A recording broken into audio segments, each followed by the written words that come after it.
Hello students, welcome to मालूमात centre. इसके पहले मैंने बहुत सारे वीडियोस बनाए थे जिसमें मैंने इम्पोर्टेंट डॉक्यूमेंट्स के बारे में जिक्र किया था और उसमें एक सबसे बड़ा अहम जो डॉक्यूमेंट है जो वेरी इंपॉर्टेंट वो है कास्ट वैलिडिटी। जी हाँ दोस्तों, कास्ट वैलिडिटी अगर आपके पास नहीं है और आपके पास कास्ट सर्टिफिकेट है तो भी आप प्रोफेशनल कोर्सेज़ के एडमिशन में रिजर्व्ड कैटेगरी का बेनिफिट नहीं उठा सकते। मैंने बहुत सारे स्टूडेंट्स को देखा है कि जिनके पास कास्ट सर्टिफिकेट तो है लेकिन कास्ट वैलिडिटी न होने की वजह से उनका या तो ईयर ड्रॉप हो गया या फिर जो मनचाहा कॉलेज था वो मिलने के बावजूद छोड़ना पड़ा, अलॉटेड सीट छोड़नी पड़ी, ट्रेड चेंज करना पड़ा या फिर कॉलेज चेंज करना पड़ा। तो ये नौबत आपके साथ ना हो, इसलिए जितने भी बच्चे जो अभी फ़िलहाल ये वीडियो देख रहे हैं, अगर आप 12th साइंस में पढ़ाई कर रहे हो या फिर डिप्लोमा के लास्ट ईयर में हो, तो जैसे डिप्लोमा लास्ट ईयर वाले नेक्स्ट ईयर में प्रोफेशनल डिग्री कोर्सेज को जाएंगे बीटेक बीई के लिए, और 12th साइंस वाले अपने जेई नीट के through medical courses, engineering courses में, प्रोफेशनल कोर्सेज में एडमिशन लेंगे। तो आपके लिए ज़रूरी है कि आपके पास कास्ट वैलिडिटी सर्टिफिकेट होना चाहिए। तो क्या होता है कास्ट वैलिडिटी की अहमियत और इसकी प्रोसेस क्या है ये हम जानेंगे। मैं हूं इरफान सैयद और आप देख रहे हैं मालूमात सेंटर। अब देखिए, सभी डॉक्यूमेंट तो आपको पता है जो रिक्वायर्ड डॉक्यूमेंट्स होते हैं, लेकिन जो मैंने कास्ट वैलिडिटी की डॉक्यूमेंट की बात कर रहा हूं तो ये किन के लिए लगता है। एक तो दो ही चीज़ें हैं, एक तो रिजर्व्ड कैटेगरी और अनरिजर्व्ड कैटेगरी। अब अनरिजर्व्ड कैटेगरी जिसे हम जनरल कैटेगरी कहते हैं, ओपन कैटेगरी भी कहते हैं, तो उनके लिए कास्ट वैलिडिटी सर्टिफिकेट की तो कोई ज़रूरत है नहीं।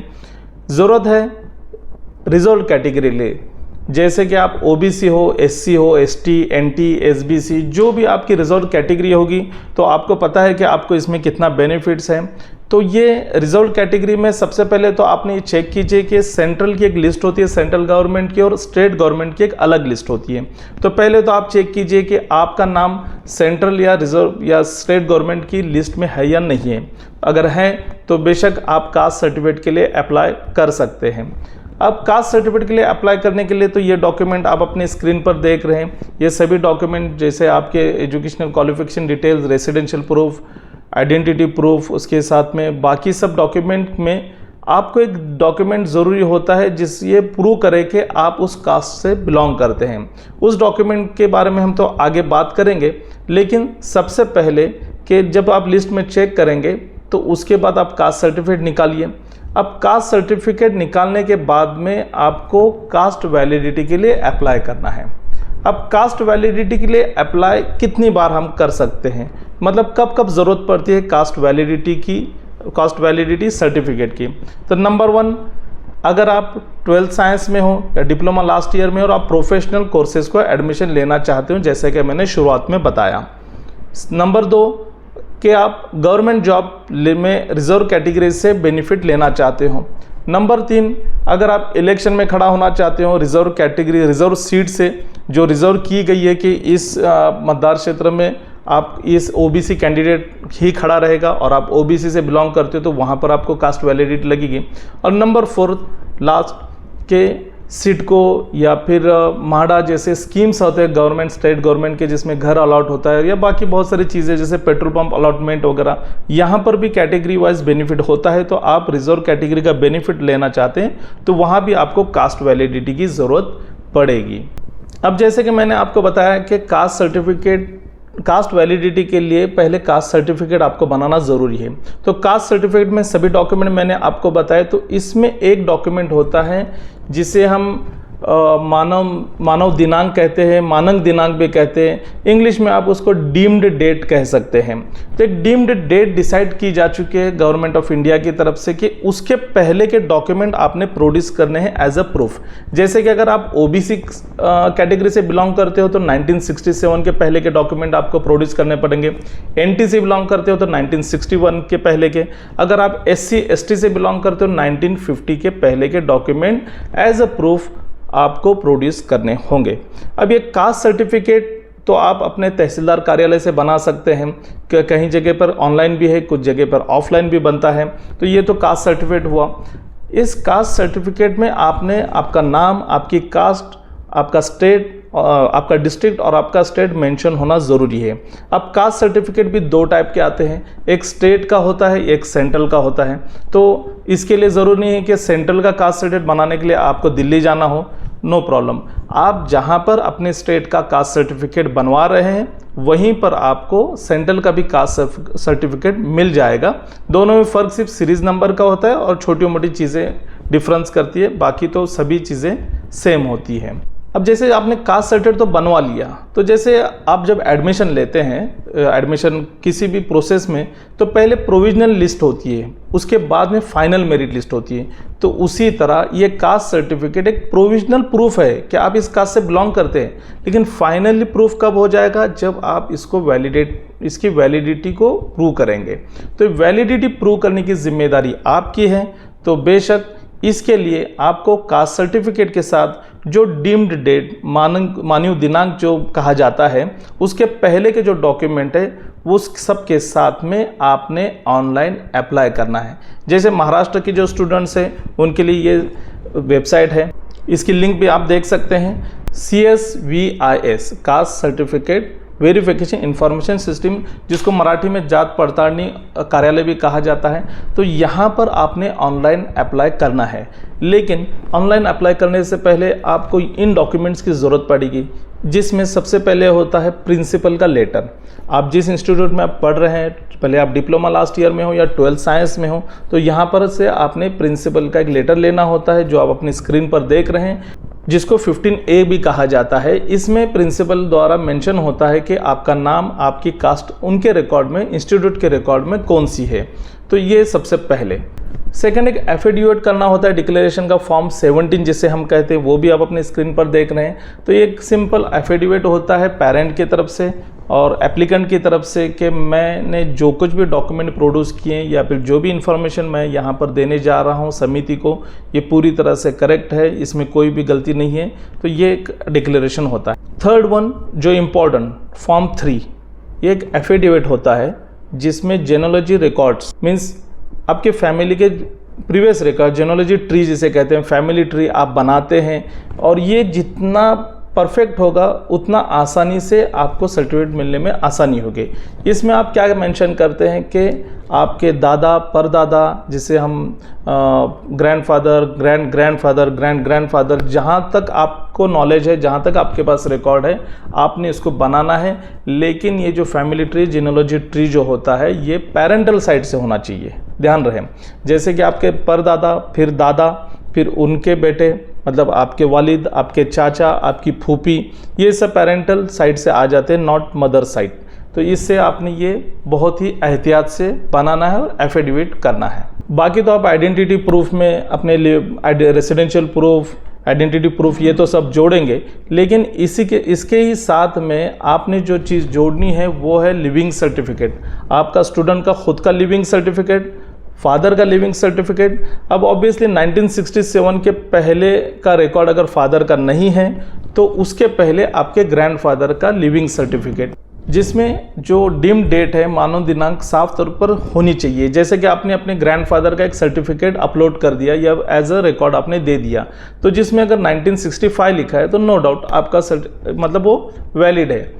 अब अप्लाई कहाँ करना है, किस डिस्ट्रिक्ट में करना, ये बहुत ज़रूरी है। ये ध्यान से सुनिए कि आप जहाँ पर परमानेंट एड्रेस है आपके पेरेंट का, मतलब आपके फादर का अगर प्रूफ 1967 के पहले का है तो फादर उस वक्त कहाँ रहते थे, तो उसी डिस्ट्रिक्ट में अप्लाई करना है। अगर आपने ग्रैंडफादर का जोड़ा है तो आपके ग्रैंडफादर उस वक्त कहाँ रहते थे, उनका परमानेंट एड्रेस क्या था, तो वहीं से अप्लाई करना है। मतलब मान लीजिए अभी आप मुंबई में हैं और आपके ग्रैंडफादर का जो रिकॉर्ड आपने जोड़ा है वो सिंधुदुर्ग डिस्ट्रिक्ट का जोड़ा है, तो आपको सिंधुदुर्ग डिस्ट्रिक्ट में जाके अप्लाई करना होगा। वहीं से कास्ट सर्टिफिकेट आपने निकलना है और वहीं पर कास्ट वैलिडिटी के लिए अप्लाई करना है। तो ये इसी के साथ में एक ब्लड रिलेशन, जैसे पेरेंटल साइड से मैंने कहा, ब्लड रिलेशन में अगर आपकी किसी की कास्ट वैलिडिटी बनी हो इसके पहले, तो बेशक वो डॉक्यूमेंट तो सबसे पहले जोड़िए, क्योंकि ब्लड रिलेशन में अगर कास्ट वैलिडिटी किसी को मिली है तो ऐसे एप्लीकेंट के लिए ये कास्ट वैलिडिटी को एक्स्ट्रा डॉक्यूमेंट नहीं मांगे जाते और विदिन 30 डेज में आपको मैक्सिमम तो थोड़ा सा टाइम लगेगा, 45 डेज़ कहेंगे, लेकिन 30 डेज़ में भी आपको मिल जाता है। जैसे कि मैं स्टूडेंट्स के लिए ये वीडियो बना रहा हूँ, क्यों बना रहा हूँ कि हमारे स्टूडेंट्स क्या करते हैं कि नीट की एग्ज़ाम होने के बाद में, नीट की एग्ज़ाम का रिजल्ट आने के बाद या JEE CET का रिजल्ट आने के बाद जब एडमिशन प्रोसेस शुरू होती है तो उस वक्त भागम भागी करते हैं, जबकि वो प्रोसेस जो होती है एडमिशन प्रोसेस बहुत तो बहुत 1 से 1.5 महीना की होती है। और उसमें भी गलतफहमी पाले हुए हैं हमारे स्टूडेंट्स के पहले की तरह अगर मैं अप्लाई करूं कास्ट वैलिडिटी के लिए और उसकी जो मुझे रिसीट मिलेगी वो मैं जोड़ दूं तो मेरा एडमिशन में कोई प्रॉब्लम नहीं आएगा। नहीं, अब सभी रूल चेंज हो चुके हैं। At the time of admission जब आप फिजिकली रिपोर्ट करते हैं इंस्टीट्यूट को, लास्ट डेट जो होती है उस वक्त आपके पास कास्ट वैलिडिटी सर्टिफिकेट का होना ज़रूरी है। तो ये 1-1.5 महीने में आप भागम भाग करने से अच्छा है कि इसको वैलिडिटी मिलने के लिए थोड़ा सा टाइम लगता है कि अगर डॉक्यूमेंट आपके इनकम्प्लीट है तो फिर ज़्यादा टाइम लगता है, फिर इंक्वायरी होती है बहुत सारी चीज़ों की, फिर आपके पुराने रिकॉर्ड्स भी छाने जाते हैं, तो इसमें 3 से 4 महीने लगते हैं। इसलिए मैं सभी स्टूडेंट से अपील करूंगा कि अभी अगर आप 12th में जब हो तभी अप्लाई कीजिए, डिप्लोमा 3rd ईयर में हो तभी आपने इसके लिए अप्लाई करना है। अब जैसे मैंने कहा कि सबसे जो ज़रूरी है वो डीम डेट, मानक दिनांक के पहले के डॉक्यूमेंट, जैसे अभी आप OBC में हो तो 1967 के पहले के डॉक्यूमेंट, तो सबसे बड़ा प्रॉब्लम यहीं पर होता है कि सर हमारे पास 1967 के पहले के कोई भी डॉक्यूमेंट नहीं है। तो मैं आपको बता देता हूँ, देखिए 1967 के पहले के कोई भी ऐसे डॉक्यूमेंट, रेवेन्यू रिकॉर्ड्स भी आप इसको चला सकते हैं। जैसे कि आपके ग्रैंडफादर की खेती हो या फिर घर हो, पुश्तैनी घर हो, तो उसका रिकॉर्ड होता है।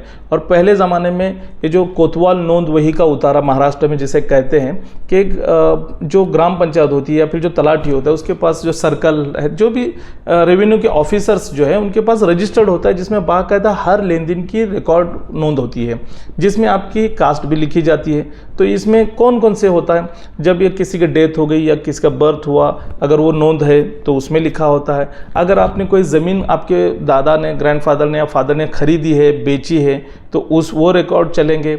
अदरवाइज़ आपके जैसे वारस नोंद कहते हैं कि किसी के डेथ होने के बाद उनके बच्चों का एज ए वारिस करके नोंद की जाती है, वो रिकॉर्ड भी चला सकते हैं। किसी को ज़मीन गिरवी दी या किसी से ज़मीन गिरवी ली, ये सभी तरह के डॉक्यूमेंट को आप रेवेन्यू रिकॉर्ड को आप प्रोड्यूस कर सकते हैं।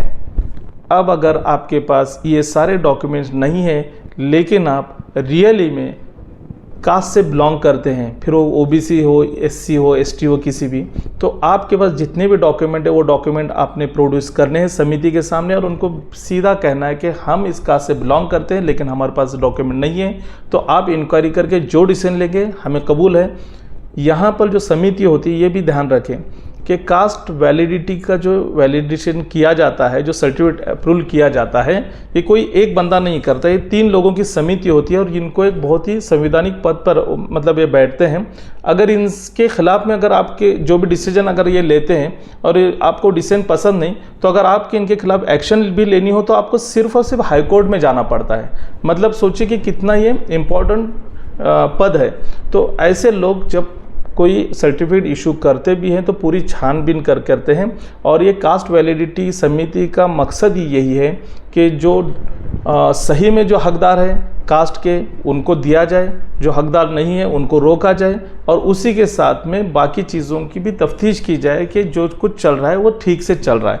क्योंकि ये एक ऐसा सेक्शन है कि यहाँ पर बिचौलिए एजेंट बहुत होते हैं। बहुत से पेरेंट्स, स्टूडेंट्स जल्दबाजी में सर्टिफिकेट के लिए किसी के भी हत्थे चढ़ जाते हैं, हज़ारों रुपए का नुकसान होता है। इसलिए कहीं किसी एजेंट के पास जाने की ज़रूरत नहीं है। आपके पास अगर डॉक्यूमेंट है तो पहले कास्ट सर्टिफिकेट निकालिए, कास्ट सर्टिफिकेट के साथ में ये सभी डॉक्यूमेंट लीजिए, ऑनलाइन अप्लाई कीजिए। ऑनलाइन अप्लाई करने के बाद में 15 दिन में आपने वहाँ पर विजिट करनी है।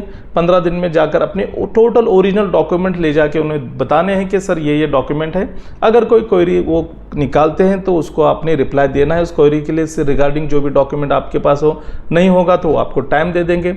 अगर किसी वजह से आपका एप्लीकेशन रिजेक्ट भी होता है तो आप दोबारा अप्लाई कर सकते हैं या फिर जाकर उनसे पूछ सकते हैं कि सर क्यों रिजेक्ट हुआ है। आपको एक्चुअली स्टेटस तो आप हमेशा अपना देख सकते हैं। तो ये हुआ कास्ट वैलिडिटी से रिगार्डिंग। इसमें मैं और एक जोड़ते चलो कि non criminal. Non criminal certificate जो होता है इसका एक ही है कि अगर आप ये SC/ST के लिए तो नहीं लगता, लेकिन जो OBC NT कैटेगरी में आते हैं, SBC कैटेगरी में, उनके लिए नॉन क्रिमिनल सर्टिफिकेट होता है। मतलब आप OBC से बिलोंग करते हैं, आपके पास कास्ट सर्टिफिकेट है, आपके पास कास्ट वैलिडिटी है, लेकिन आपका इनकम अगर 8 लाख से ज़्यादा है तो आप क्रिमिनल में आ जाते हैं। क्रिमिनल मतलब मलाई से याद रखिए कि मतलब जो 8 लाख से ज़्यादा कमा रहा है तो ऑब्वियसली मलाई बटोर रहा है, तो उसको कास्ट सर्टिफिकेट तो मिलेगा, वैलिडिटी मिलेगी, लेकिन क्रिमिनल होने की वजह से उसको बेनिफिट, कोई भी बेनिफिट का फ़ायदा उसको मतलब नहीं मिलेगा। इसी तरह नॉन क्रिमिनल सर्टिफिकेट बहुत ज़रूरी है कि आपका इनकम 8 लाख से कम है। अब इनकम में पकड़ा जाता है फैमिली इनकम, तो स्टूडेंट के लिए ये छूट दी गई कि सिर्फ मदर और फादर का इनकम पकड़ा जाए, भाई बहन का ना पकड़ा जाए। तो आपके मदर और फादर का मिला के 8 लाख से कम इनकम है तो आपको नॉन क्रिमिनल सर्टिफिकेट मिल जाता है। और नॉन क्रिमिनल सर्टिफिकेट और कास्ट वैलिडिटी आपके प्रोफेशनल कोर्सेज के लिए ज़रूरी है। तो ये थी मालूमात पूरी तरह से कास्ट वैलिडिटी सर्टिफिकेट के बारे में। और ये मालूमात सेंटर का ये नंबर आप कंटिन्यू तब से आप देख रहे हैं, तो ये सेंटर, इस पर आप व्हाट्सएप पर अपने क्वेश्चन पूछ सकते हैं। उसी तरह इस चैनल को आपने अगर अभी तक ज्वाइन नहीं किया है तो इसको सब्सक्राइब कीजिए, लाइक कीजिए, शेयर कीजिए। और सभी स्टूडेंट से मैं फिर से अपील करूंगा कि डॉक्यूमेंट बहुत ही इंपॉर्टेंट होते हैं। वक्त पर बनाइए, वक्त रहते बनाइए, ताकि एन एडमिशन के वक्त आपको तकलीफ़ों का सामना न करना पड़े। चलिए इजाज़त, जय हिंद।